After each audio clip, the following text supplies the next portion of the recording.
Hey guys, making this video for a couple reasons.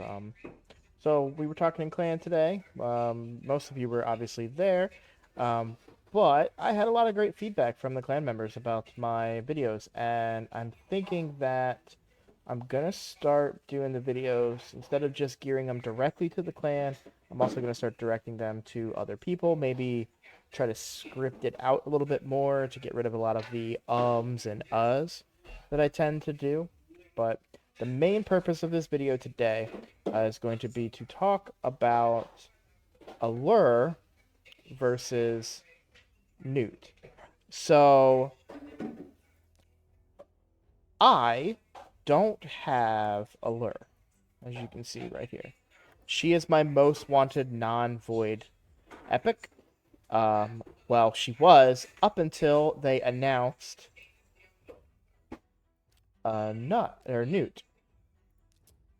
So the reason I'm making this video to talk about Allure is because of the guaranteed event that's going to be happening tomorrow, which would be Thursday, the 6th, because um, it's kind of a decision making point, right? Do you want to go for Allure or do you want to go for Newt? You may not have the resources to go for it. Now Allure is only going to be 30 shards, which I think is a ridiculously good price for an Allure.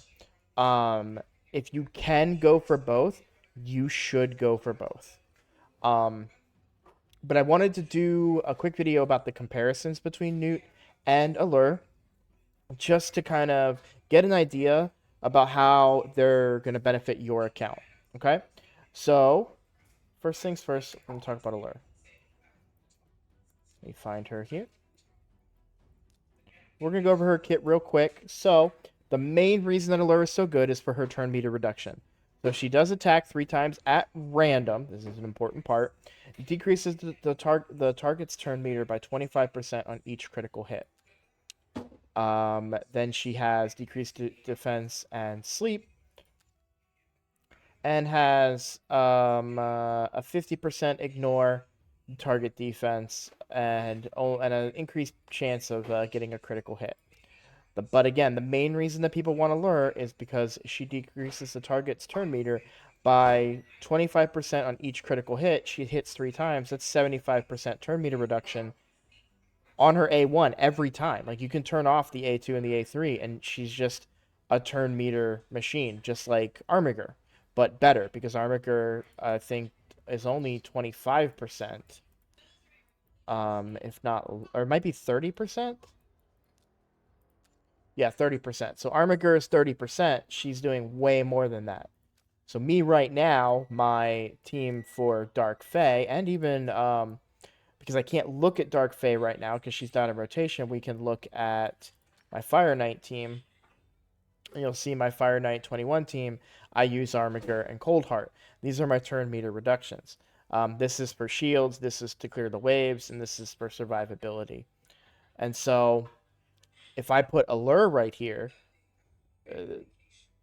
or Newt, that's less turns that the Fire Knight's going to get. Now, so specifically speaking about Allure, you're looking at turn meter reduction, and where is turn meter reduction going to help you? So there are certain fights where turn meter reduction is important. In the dungeons, we're talking about Spider, Fire Knight, Ice Golems. But here's the thing: she's not going to be as good on Ice Golem and Spider because it's random targets. She's great on Fire Knight because he's the only target. Same thing with Dark Fae. The reason I say you should go for both of them is because Allure is squishy, but that's a good thing for Dark Fae. So when you're doing Dark Fae, she steals your team, and you need to kill them, and then reduce her turn meter for the remainder of the fight so she never gets a turn again, so she can't steal any of your champions anymore. That's the ideal strategy. Allure is perfect for that. She'll reduce it. It's not going to be 75% every time because um, the boss has a mechanic that mitigates the amount of damage or amount of reduction that you do. But if you combine her with a Cold Heart and then any other um, champions that you may have with turn meter reduction, so for me, I'm gonna combine her with my Lady Kimmy. So Lady Kimmy has it's a rare, she's not always doing turn meter reduction, but she has it on her A1 and then on her A2 as well. So there's extra turn meter reduction. That combined with a Cold Heart that has reflex gear, so she'll be getting her I was about to say ultimate. She'll be getting her A3 quite a lot with the reflex gear that I have her in. So the combination of all that will result in hopefully completely turn meter controlling Dark Fae and just farming her to build lethal gear, which is some of the best gear in the game for uh, PvP.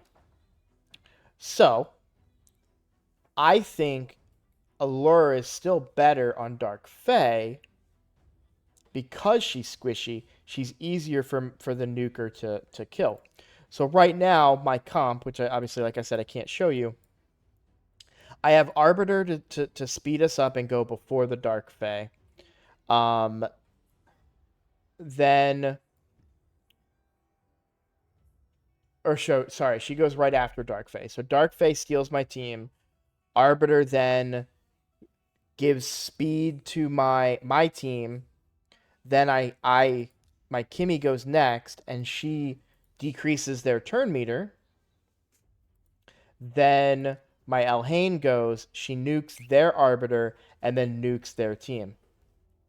And so, because Armiger is a common, despite the fact that he's defense, he's still relatively weak. So Armiger's on that team as well as Coldheart. Armiger and Coldheart, they're gonna die from Elhain. But I need that strong single target attack on the Arbiter, or else I can't clear them with just an AoE attack. So that's why I bring, because my Arbiter has an insane amount of HP. Um, yeah, my Arbiter is 77k. So my Elhain, my Supreme Elhain, will one-shot the Arbiter. Then she gets a reset, an extra turn if she kills an enemy, and then she nukes the whole team with Crack Shot. So if I'm worried that if I build because Gnut is defense-based, I'm worried that if I build a tanky Gnut, that he will not die to the AoE. Because I don't actually have her. I have her in like a lot of crit damage. I don't have her in ignore defense gear, and so Gnut being defense based and having a high amount of starting defense, he may be too tanky to put in my Dark Fae comp. Now, when you don't have an Allure, well, you got to figure out how to make that work, right? Maybe you build him a little more squishy. Just put a lot of accuracy on him. Don't put a lot of defense on him. You can work your way around it. But here's the thing, if you want him to do other difficult content like Fire Knight, you need him to take a hit, right? And so ideally, you're going to want Gnut for Fire Knight progression, but not necessarily for Dark Fae progression. So that's why I'm going for both. And I kind of wanted to make a quick video to kind of talk about those differences. Also, it is worth pointing out as well that Gnut is going to be less turn meter reduction.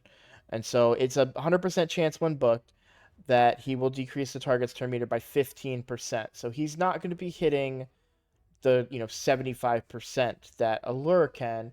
He'll only be hitting 45% turn meter reduction off of each hit.